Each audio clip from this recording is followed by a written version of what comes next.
बाबूजी, हम तैयार हो गए। क्या हम सुंदर नहीं लग रहे? सुंदर? तू पागल लग रही है। It was just a joke. नहीं सिमी, मजाक की भी एक हद होती है। ये जो तुम्हारी सादगी है ना, उसे किसी भी कीमत पर मत खोना। क्योंकि हमारे जीते जी तुम अपने मकसद में कभी कामयाब नहीं होगे। इसलिए हमसे रिश्तेदारी करने का ख्याल अपने दिल से निकाल दो। कि अगर कोई हमारे साथ गलत कर सकता है तो हमें उसका जवाब देना भी आता है। सब बात मेरी लगी।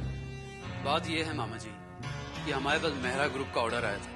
ये ऑर्डर तो राजीव बाबू ने ये कहकर कैंसिल किया था कि हमारे पास माल नहीं है।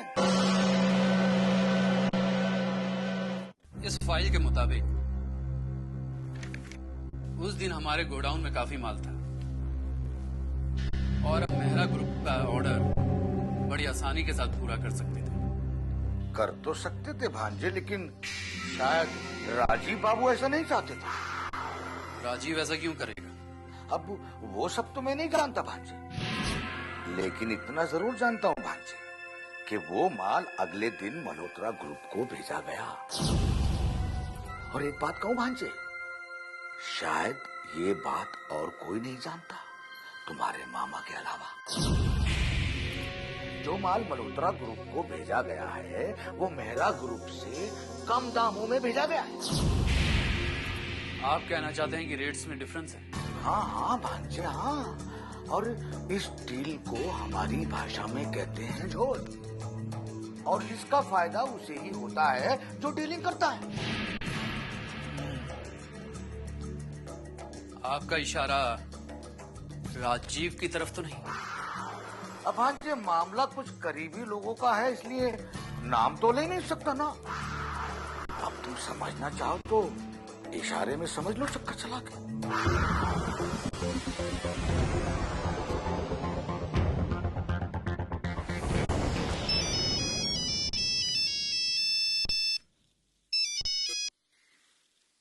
हेलो, या मिस्टर राजीव? हाँ शुभम। आज आप अभी तक ऑफिस नहीं आए? नहीं, आज मुझे एक पर्सनल काम था, इसलिए मैं ऑफिस नहीं आ पाऊंगा। आपने यहाँ पे ऑफिस में किसी को बताया था कि आज आप ऑफिस नहीं आने वाले? बताया तो नहीं, लेकिन क्यों, कोई काम था? हाँ, एक अर्जेंट काम है, तो आप तुरंत ऑफिस आ जाए। ठीक है, मैं आता हूँ अभी। मामा जी, राजीव अभी थोड़ी देर में ऑफिस पहुंच जाएगा और मैं चाहता हूँ कि जब वो यहाँ पर आए तो आप भी यहीं पे रहें। वाह भांजे वाह, तुमने तो मेरे दिल की बात कह दी। मैं तो हमेशा तुम्हारे साथ रहना चाहता हूँ। चक्कर चला के।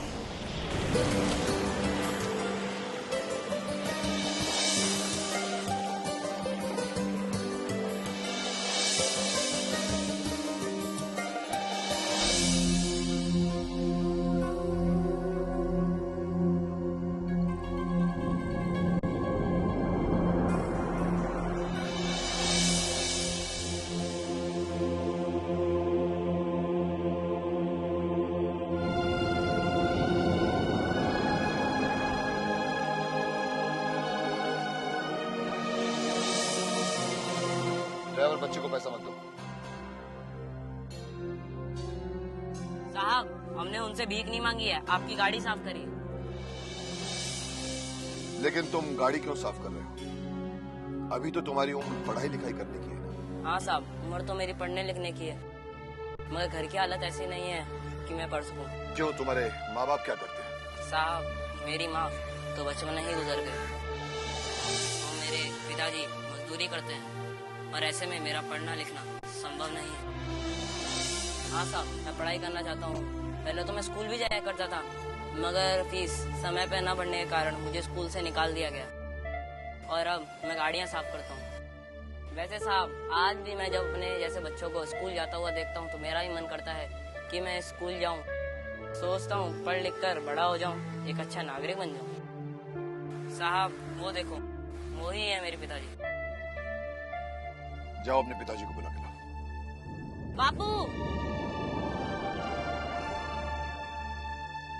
सलाम साहब। तुम्हें शर्म नहीं आती? छोटे से बच्चे से इस तरह से काम करवाते हो? साहब, शर्म तो आती, पर क्या करूं, मजबूरी है ना साहब। क्या तुम नहीं जानते छोटे बच्चों से इस तरह काम करवाना कानून की निगाहों में अपराध है। मैं तो जानता हूँ, बरोबर जानता हूँ, पर क्या करूँ साहब, ये हमारी मजबूरी, बताइए मैं क्या करूँ। तुम चाहो तो इस बच्चे को पढ़ा लिखा सकते हो। साहब आप पढ़ाई की बात कर रहे हैं, इस महंगाई के जमाने में 2 वक्त की रोटी पाना तो मुश्किल है, और आप पढ़ाई की बात कर रहे हैं साहब। हाँ, क्योंकि इस तरह का एक प्रोजेक्ट है शिक्षा, जिसे क्राई संस्था प्रॉक्टर एंड गैम्बल की सहायता से पिछले 4-5 सालों से चला रही है। और इस शिक्षा कार्यक्रम के तहत गरीब बच्चों को मुफ्त शिक्षा दिलाई जाती है,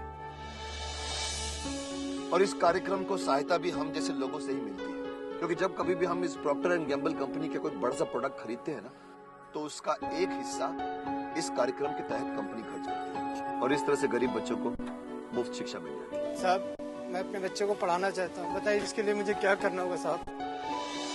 कुछ नहीं, एक कार्ड देता हूँ, इस कार्ड पर जो पता लिखा हुआ है वहां पहुंच जाना, वहां जो कोई भी होगा वो तुम्हें इस कार्यक्रम की पूरी जानकारी देगा। ठीक है, सलाम साहब। ऑर्डर, चलो।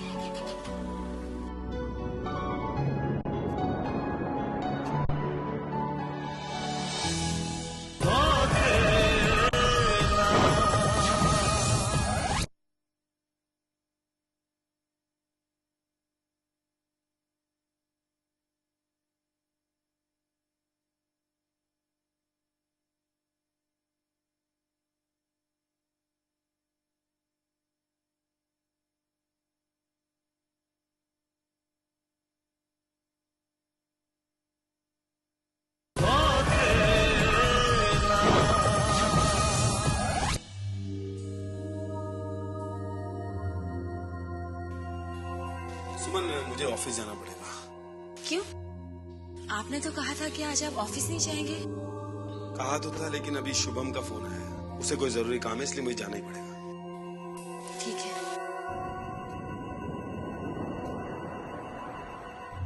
आखिर ऐसी क्या बात हो गई जो इन्हें अचानक ऑफिस जाना पड़ा?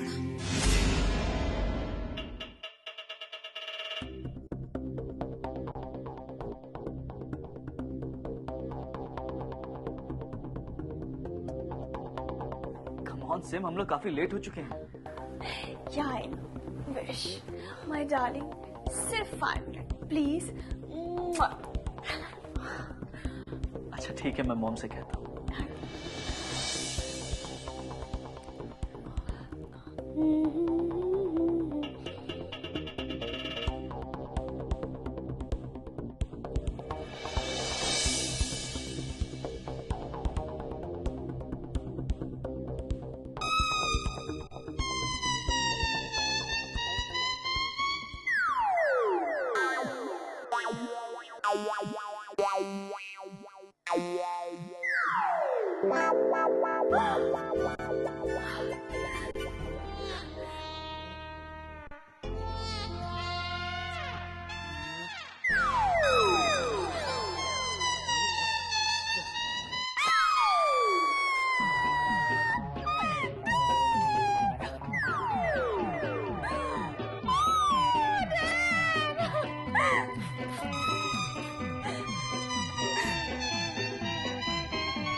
लल्ली, ये मुंह कहाँ से करके आई है तू?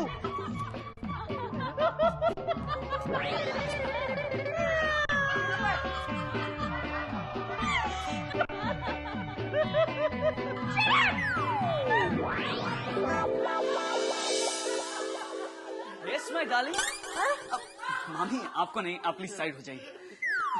मामी, yes, my baby. Baby, what happened? Baby, look at me now. Baby, what happened? Huh? Baby!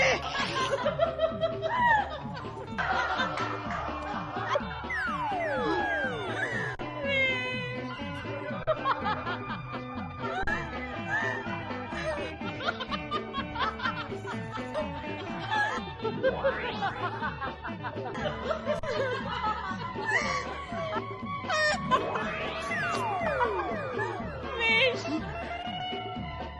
Wish, पता नहीं मेरी लिपस्टिक किसी ने बदल दी और मेरे टॉवल में पता नहीं क्या किसी ने मिला दिया, मेरा पूरा चेहरा खराब। गौरी, ये क्या किया तुमने? मैंने क्या किया विशेष जी? इन्होंने मेरे साथ मजाक किया था तो मैंने भी इनका जवाब मजाक से दे दिया। तुम्हारे इस मजाक के चक्कर में इसका पूरा चेहरा काला हो गया, देख रही हो तुम?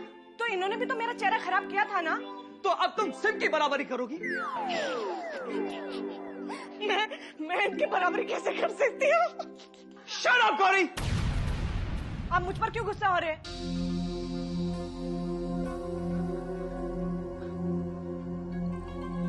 तुम एक नंबर की चाहिर और गवार हो। तुम्हें किसी भी माहौल में रखा जाए लेकिन तुम नहीं सुधरोगी।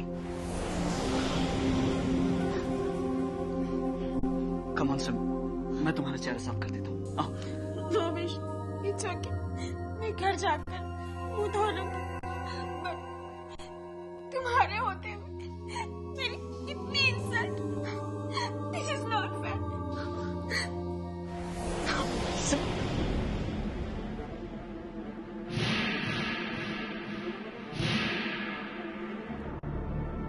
बहुत अच्छा काम किया तुमने, है ना गौरी? बहुत खुश होगी तुम।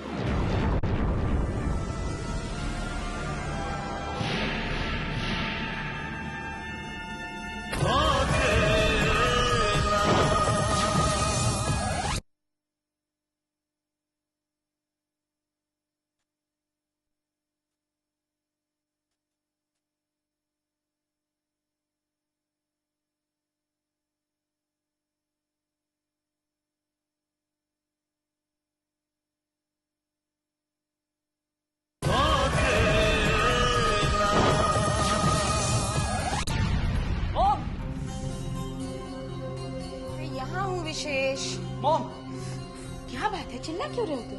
मॉम, वो गौरी है ना, वो पागल हो गई है। अब क्या कर दिया गौरी ने? मॉम, गौरी ने सिमी के मेकअप में पता नहीं क्या मिला दिया, उस बेचारी का पूरा चेहरा काला हो गया।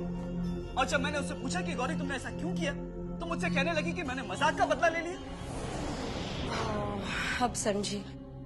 लेकिन तुम भी जानते हो ना विशेष, इस मजाक की शुरुआत तो सिमी ने ही की थी। हाँ मॉम, मैं जानता हूँ कि इस मजाक की शुरुआत सिमी ने ही की थी, लेकिन गौरी ने उससे मजाक का बदला इसलिए लिया क्योंकि गौरी सिमी से चलती। हाँ जानती हूँ, गौरी जलती है सिमी से। हाँ तो मॉम, यही तो बात है कि गौरी सिमी से क्यों जलती? वो इसलिए क्योंकि सिमी तुम्हें पसंद करती है, अभी नहीं समझते? लेकिन मॉम, अगर सिमी मुझे पसंद करती है तो गौरी क्यों जलती है? क्योंकि वो भी तुम्हें पसंद करती है। मॉम, अगर वो मुझे पसंद करती है तो मैं क्या करूं?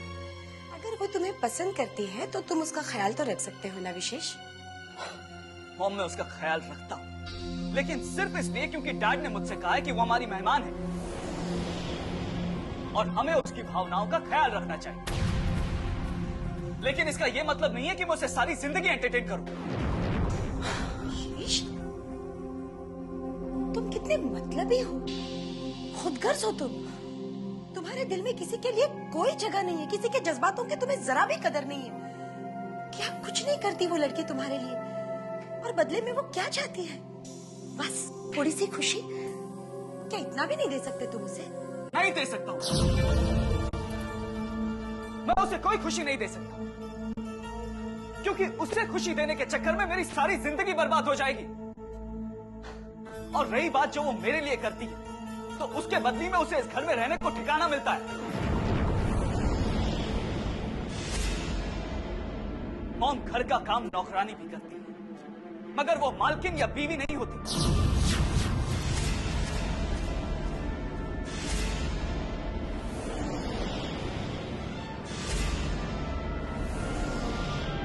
और देखभाल केयरटेकर आया भी करती है, मगर वो मां नहीं बन पाती।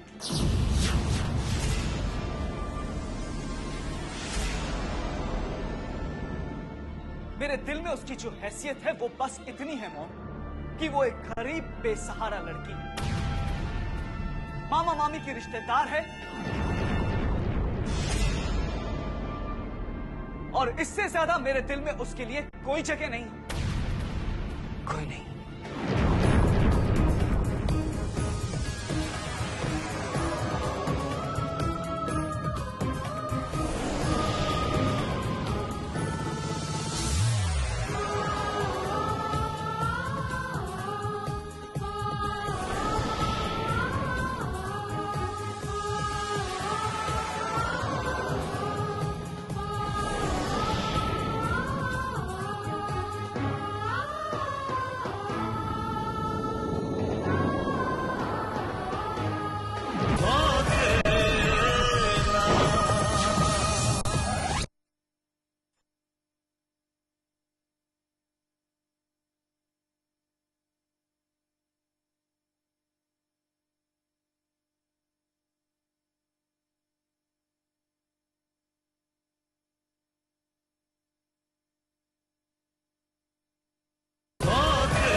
भगवान जी,